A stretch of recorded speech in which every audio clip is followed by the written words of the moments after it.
আমরা প্রায়শই ভাবি যে অস্ট্রেলিয়ায় আসার জন্য আমরা যখন ভিসা এপ্লাই করব, তখন আমরা যদি বেশি ইনকাম দেখাই, আমরা ইয়ারলি যদি ৭০-৮০ লাখ টাকা, ১ কোটি টাকা ইনকাম দেখাই, তাহলে হয়তোবা ভিসাটা রিজেক্ট হবে না। কিন্তু এই কথাটা সম্পূর্ণ ভুল। আপনার যদি ইনকামের সঠিক ব্যাখ্যা থাকে এবং সঠিক ডকুমেন্ট থাকে, তাহলে কিন্তু ভিসা রিজেক্ট হওয়ার কোনো সম্ভাবনাই নেই। যেমন আমি মাত্র ৩২ লাখ টাকা দেখিয়েই কিন্তু অস্ট্রেলিয়ায় আসছি। আমার ইয়ারলি ইনকাম ছিল মাত্র ৩২ লাখ টাকা। তাও শুধু আমার একার না।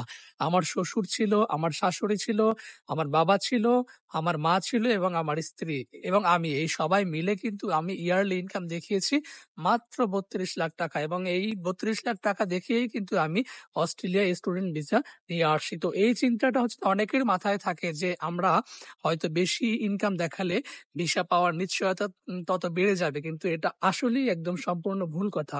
আপনি যতক্ষণ আপনার আপনার কাছে যে সকল ইনকামের ডকুমেন্ট থাকবে, মনে করেন আপনি দেখিয়েছেন ১ কোটি টাকা কিন্তু আপনার কাছে সেই সকল ইনকামের কোনো ডকুমেন্ট নেই।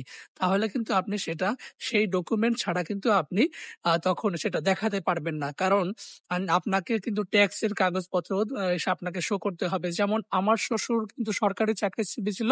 তো সে রিটায়ারমেন্টের পরে আ যে টাকাটা পেয়েছে সেখান থেকে বাৎসরিক সুদ এ সে এবং আপনার হচ্ছে তার হচ্ছে একটা হাউস ছিল, সেখান থেকে হাউস রেন্ট, এই সমস্ত মিলে আমি কিন্তু এবং আমার বাবার হচ্ছে আর্থিক ইনকাম এবং আমার স্ত্রী চাকরি করত এবং আমি চাকরি করতাম।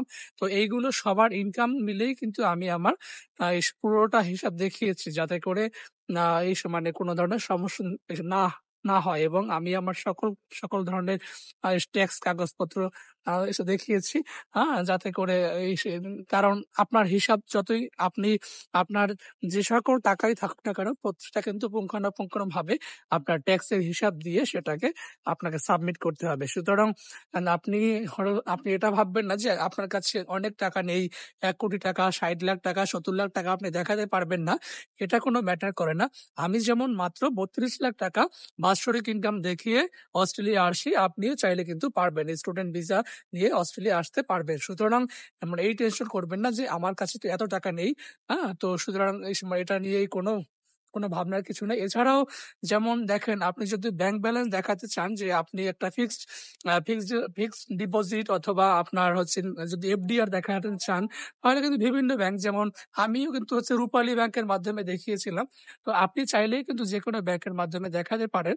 তো সেটা কোনো ব্যাপার করে না। আপনি যদি বিদেশে আসতে চান, ১ম এই আপনার যেটা দরকার ডিটারমিনেশন। আপনার মনোবল থাকলে যে আমি অবশ্যই বিদেশ যাবো, তাহলে কিন্তু আপনি বিদেশে আসতে পারবেন। বিদেশে আসার জন্য ১ম এই আপনার ডিটারমাইন্ড হতে হবে যে আমাকে বিদেশে যেতেই হবে এবং সেই অনুসারে পড়াশোনা এবং আইএলটিএস অথবা পিটি করে আপনি কিন্তু নিঃসন্দেহে বিদেশে আসতে পারবেন। সবাই ভালো থাকবেন, সুস্থ থাকবেন।